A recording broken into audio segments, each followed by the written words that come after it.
Okay, second lesson is the electric current. This one is pretty easy. In a circuit, when you have one wire, two wires, when these meet, this just means it's in series. When you have 1, 2, 3 or more wires that meet, it means they move into parallel. This point right here where they meet is called a node or a junction. I'm going to call it a junction just because that's what we've learned it as. The junction law says, so the law of this point right here says that the sum of all currents entering this junction, so let's say you have one current entering this junction, minus the sum of all currents exiting the junction equals to 0. Really easy way to explain this is, let's say you've got this junction right here. Okay? Current coming in here is, let's say, 2 amps. Current coming out of here is 1 amp. How much do you think the current exiting from this junction would be? Let me show you. So let's call this point A, okay? So junction law at A. Whoa, my pencil just broke.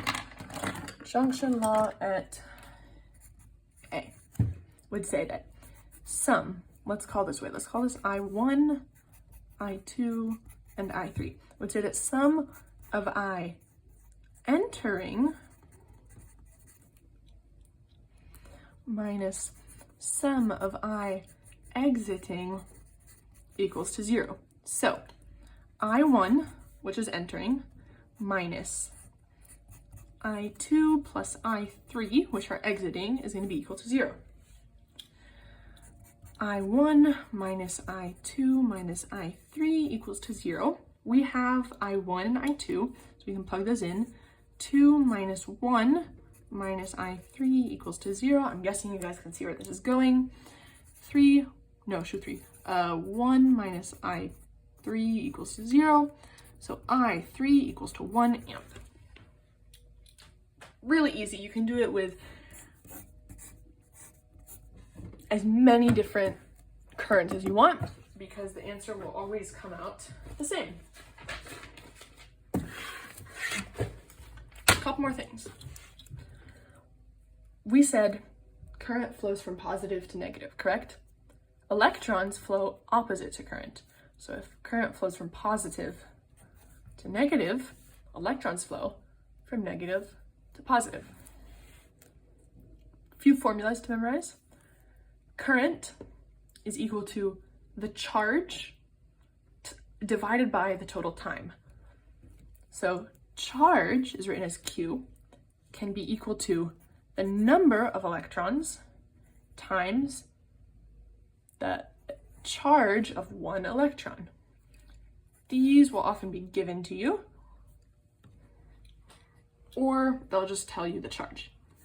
So current is equal to charge divided by the total time, which is in seconds. Time is in seconds, charge is in coulombs. So if they tell you, calculate the charge of 3 amps